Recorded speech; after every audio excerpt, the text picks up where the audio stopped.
নমস্কার, ভারত টিভিতে আপনাদের সবাইকে স্বাগত। আপনাদের সঙ্গে রয়েছি আমি রিশা। এই মুহূর্তে বড় খবরে নজর দিতেই হচ্ছে। এসআইআর আতঙ্কে এবার রায়গঞ্জে এক বৃদ্ধের মৃত্যুর অভিযোগ। জানা গেছে মৃতের নাম বাবলু পাল, বয়স আনুমানিক 65 বছর। তার বাড়ি রায়গঞ্জ ব্লকের সুভাষগঞ্জ পালপাড়া এলাকায়।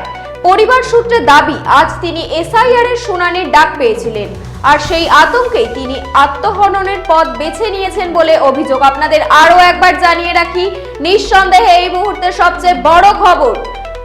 এসআইআর আতঙ্কে এবার রায়গঞ্জে এক বৃদ্ধের মৃত্যুর অভিযোগ। জানা গেছে মৃতের নাম বাবলু পাল, বয়স আনুমানিক 65 বছর।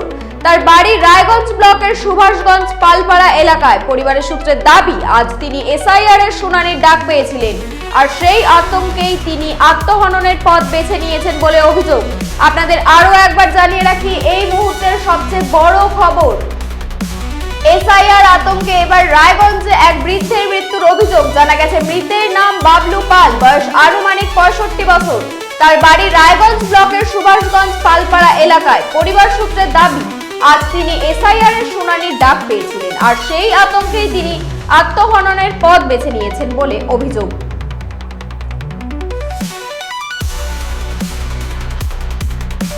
আপনাদের আরো একবার জানিয়ে রাখি, এসআইআর আতঙ্কে এবার রায়গঞ্জে এক বৃদ্ধের মৃত্যুর অভিযোগ। জানা গেছে মৃতের নাম বাবলু পাল।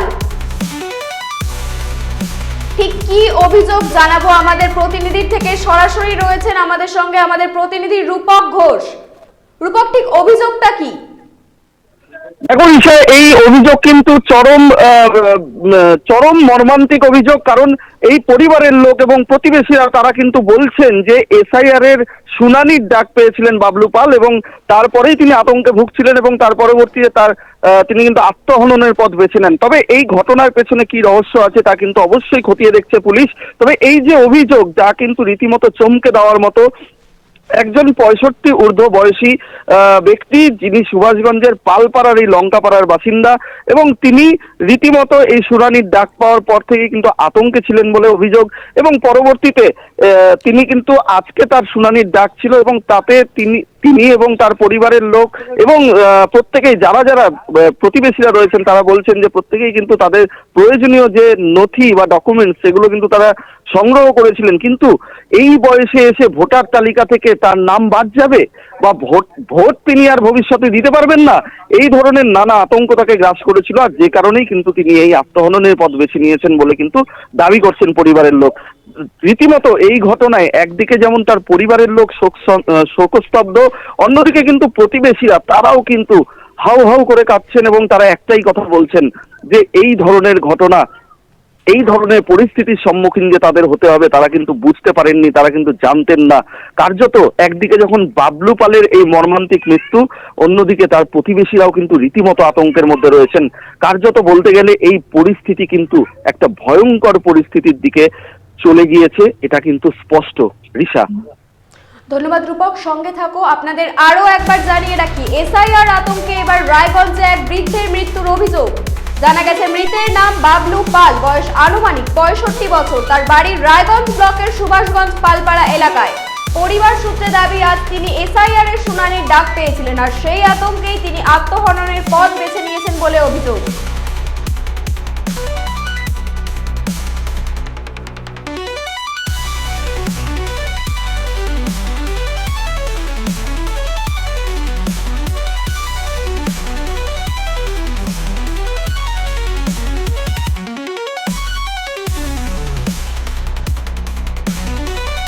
এ বিষয়ে কি বলছেন আত্মীয় এবং পরিবারের লোকেরা, দেখাবো আপনাদের।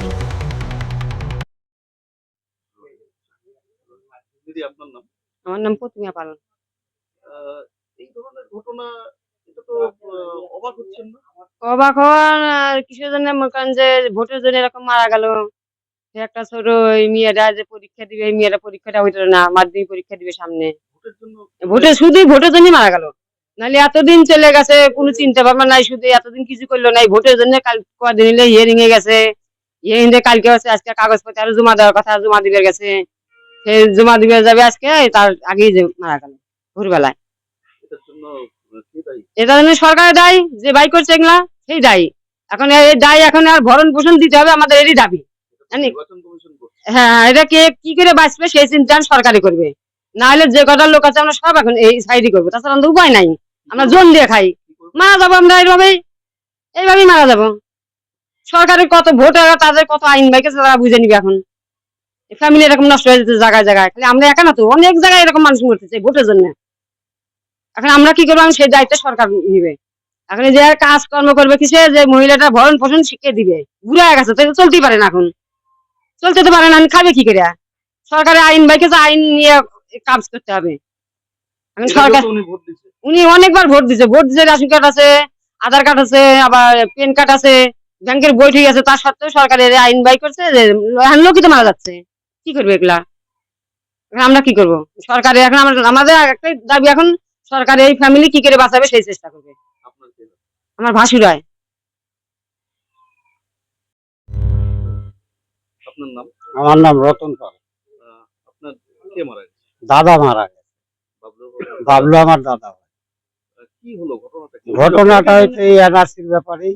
এনআরসির টেনশন ছিল সবসময়, সব সময় টেনশন করতো।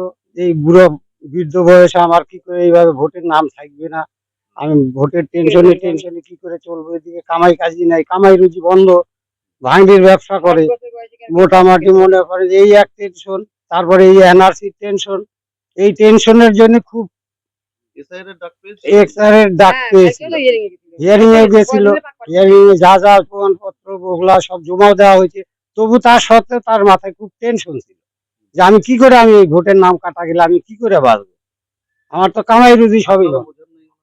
আমি যথেষ্ট বুঝাচ্ছি, কোনো কিচ্ছু হবে না, যে তুমি চুপচাপ থাকো, আমরা আছি, তোমার টেনশন করতে না।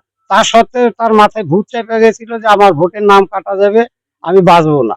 এইভাবে আজকে সকাল 4টার দিকে ঘুমের থেকে উঠে দেখি যে ঘরের গেট খোলা, বাড়ির গেট খোলা আছে, এরকম বাড়ায় দেখি, খুঁজে মুজে দেখলাম কোথাও নাই। ওইদিকে যায় দেখি যে গাছের সাথে ঝুলে আছে, আত্মহত্যা করছে। এর দায়িত্ব সরকারকেই নিতে হবে, উপায় নাই, কি করবে? এই যে পরিবারটা কিসে বাঁচবে? পরিবারের নির্বাচন কমিশনারেরই নিতে হবে। নির্বাচন কমিশনার যেগুলা করছে এগুলোর জন্য দায়ী নির্বাচন কমিশনার। বলেন সরকারই দিতে হবে।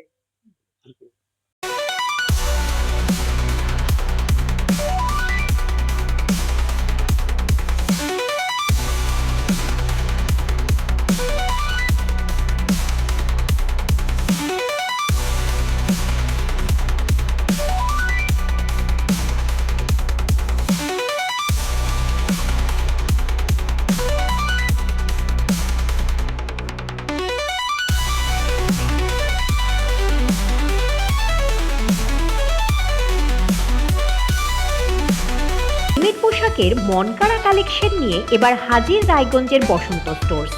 একই ছাদের নিচে পেয়ে যাবেন লেহেঙ্গা, চুড়িদার, শাড়ি, ব্লেজার সহ ছোট বড় সবার মনের মতো পোশাক। তাই আর দেরি নয়, আজই আসুন বসন্ত স্টোর্সে। আমাদের ঠিকানা বিধাননগর মোড়, এনএস রোড, রায়গঞ্জ, উত্তর দিনাজপুর।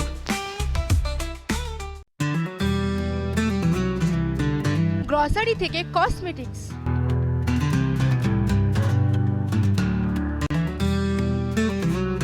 আপনার যে কোনো প্রয়োজনীয় জিনিস পেয়ে যাবেন একই ছাদের তলায়। আমাদের ঠিকানা এলআইসি মোড়, রায়গঞ্জ, উত্তর দিনাজপুর।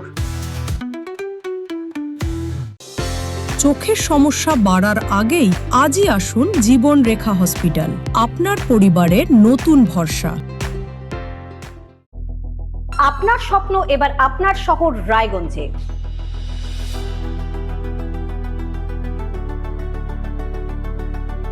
এবারে শক্তিশালী পালসার N160 আপনাদের স্বপ্ন পূরণের জন্য প্রস্তুত। সবচেয়ে কম দামে এবং আকর্ষণীয় ছাড়ে পেয়ে যাবেন আপনার স্বপ্নের বাইকটি। মাত্র 5,999 টাকা ডাউন পেমেন্টে করুন আপনার স্বপ্ন পূরণ। এছাড়াও থাকছে 6,000 টাকা পর্যন্ত ডিসকাউন্ট এবং 10 বছরের ওয়ারেন্টি ও 2 বছর ফ্রি সার্ভিসের সুবিধা। সাথে থাকছে আরও অতিরিক্ত সেভিংসের সুযোগ। তাই আজই আসুন বাজাজ হুইলসে। আমাদের ঠিকানা পূর্ব অশোকপল্লী, পুরনো জাতীয় সড়কের পাশে, রায়গঞ্জ, উত্তর দিনাজপুর।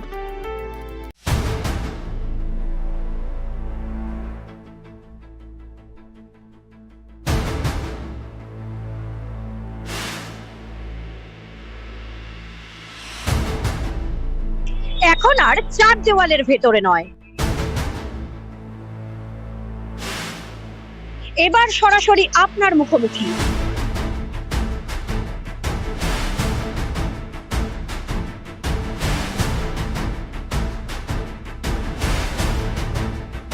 এবার আপনার আমার সমস্যার হবে চিরুনি তল্লাশি।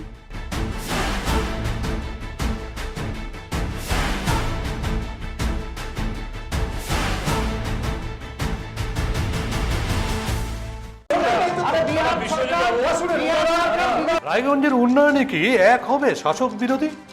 ঝগড়া নয়, রাজনৈতিক বিতর্ক দেখুন সাপ কথায় ভারত টিভিতে। আমি রাধা মাধব, আমার সাথে দেখুন সাপ কথা প্রতি রবিবার দুপুর 3টায়। যে কথা কেউ বলে না, যেদিকে কেউ তাকায় না, গভীর থেকে আরো গভীরে বিশ্লেষণ হবে এবার চুলচেরা।